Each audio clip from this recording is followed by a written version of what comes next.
James Gerrish of Shaw and Partners joins us now for more on the day ahead. Lots to talk about, James. Welcome into the program here on Ausbiz. Talk us through what you're expecting for the markets today, because we did see that late stage rally on Wall Street, I guess, help us to see stronger futures heading forward. So what's your take on how it's going to play out for us here at home?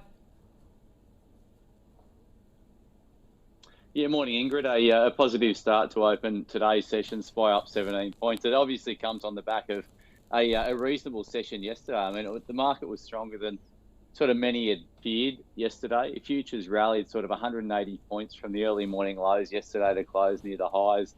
Market up nearly 1.5%, 1.4% thereabouts. So a good session yesterday, a positive session to start this morning on a Tuesday. So yeah, Wall Street was reasonable overnight. Oil coming off those lows, the main catalyst. Warranted in your view in terms of the gains we're seeing on our markets? Depends what data we see coming out from here. I mean, everyone's saying that the market's been overshot to the upside. We've had a really strong rally from the lows, that there's no earnings to support this rally that has driven on liquidity, etc. So I think that's a reasonably valid point, but I think, the consensus is now well and truly bearish, this market at the moment. So the market consensus is expecting a pullback. They're saying it's not being driven by earnings, etc. What we've seen, though, is just a sharp deterioration in earnings, economic data, etc. We haven't seen how this plays out. So you're starting to get some green shoots. So, Transurban came out yesterday. They said they're starting to see an improvement in April. You had some of the, you've seen the supermarkets come out in the last week or so, saying you're seeing normalisation in demand for their products, etc., through April. So we are starting to move back towards normality. I know it's going to be a hard road and the economic data is going to be dire. We all know that. But I guess it comes down to how we navigate our way out of this lockdown. Yeah, it certainly comes down to the health crisis as well, because you imagine if we can get through the health crisis, no second wave, the data can be overlooked, right? The negative data can be overlooked going forward. It just depends if we're heading into a second wave or not. I guess that's the question, but that's more of a health question. Looking at some of the results we've seen recently with the banks, James, now that we can round up three of the big four banks, of course, CBA has a trading update coming up. What do you make of it? What can you sort of conclude from this in terms of investing in the banks going forward? Yeah, I actually don't think they were as bad, particularly Westpac yesterday is probably the market that feared. So, Westpac's result yesterday showed pretty much no movement from second half 19 to first half 20. Of course, the big bad debt charge is 2.2 billion. There was 1.6 billion of that related to COVID-19. They've got they've got nearly $1 billion worth of AUSTRAC fines, etc. But their capital's okay. So I think from the broader picture trends, we all know bank earnings are very much influenced by economic activity. Economic activity is down. They've taken charges for that. So again, it'll depend how we come out of the COVID-19 situation. But it's shown that banks are very well capitalised here at this point. NAB was the only one that raised equity capital.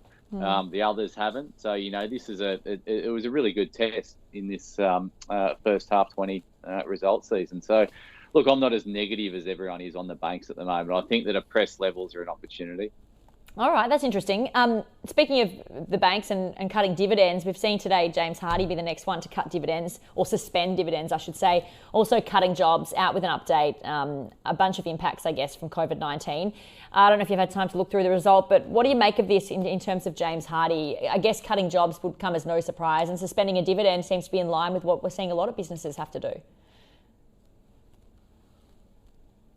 Yeah, exactly right. I think that the thing that stuck out to me for James Hardie was they actually gave guidance moving forward. So they had previously guided for underlying net profit to be 350 to 370. They're now saying it's going to be 350 to 355. So they're pretty keen on what they're going to do in terms of net profit. So the fact that they've issued guidance is a positive. The fact that it's at the lower end of previously guided range, I think that's going to be taken, reasonably positively by the market. So, interesting update from James. Cutting jobs, closing production facilities, that's all what businesses should be doing at this point in time.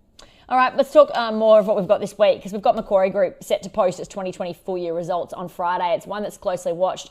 As I said, it had a stroke of luck or skill, but certainly couldn't predict the coronavirus crisis when it sold out of its aircraft leasing business last year.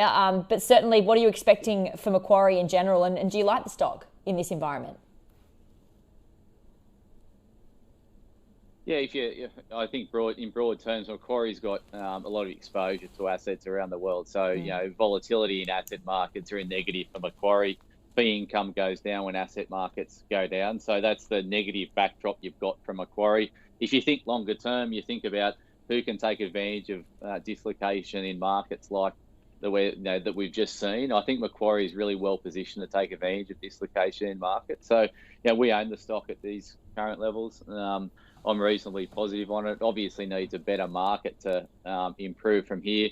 There was a lot of concern back, a month or so ago around this exposure to energy over in the US. They do have a reasonable exposure to energy in the US. Obviously, oil markets and the potential for defaults in the shale space over in the US is a negative influence for it. So I'll be interested to see if they speak to that thematic on Friday.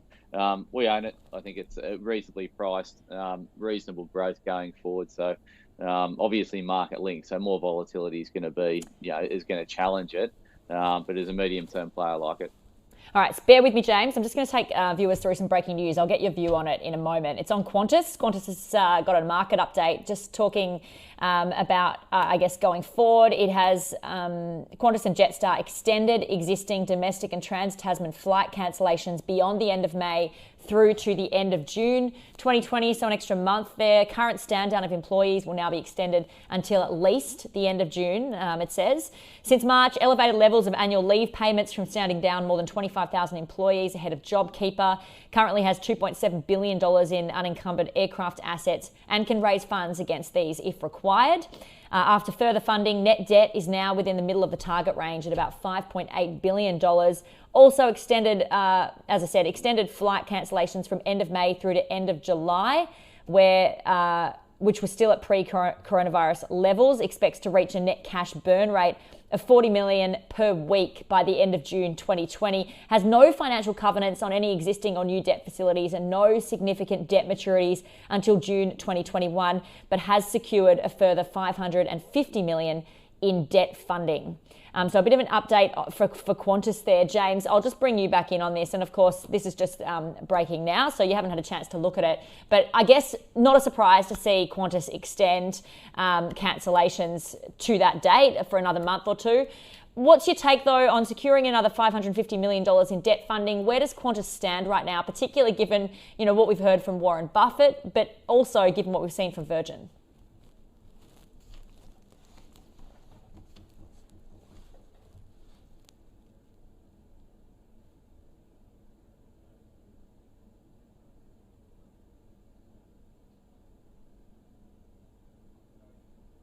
Airlines need to put money away and have a strong balance sheet, to withstand volatility and things like this. No one foresaw this happening, and no one foresaw that airlines would basically shut down and et cetera, et cetera. So I think from that standpoint they've done well. I think the travel stocks are going to take longer to come out the other side of this than many other industries. I think there's going to be a really patchy recovery coming out the other side. I don't own Qantas. I wouldn't be a buyer here, but they're doing a good job, but I think it's going to take longer. In terms of taking longer, they've got liquidity to do it. You're saying they're about a $40 million a month cash burn. They've got liquidity of they've got a huge amount of liquidity available on their balance sheet to withstand this issue. So Virgin came into it with a really weak balance sheet. Qantas have come into it a strong one. They'll come out the other side with a balance sheet that's not as strong, but they'll get through it. I mean, this is one of many companies that we're seeing impacted by the crisis. James, are you seeing many opportunities at this level, or are you still sort of sitting on some cash?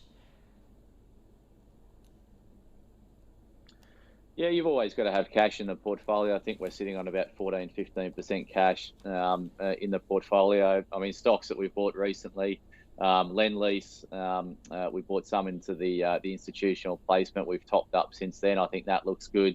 as we move from sort of the monetary policy response to a more aggressive fiscal policy response.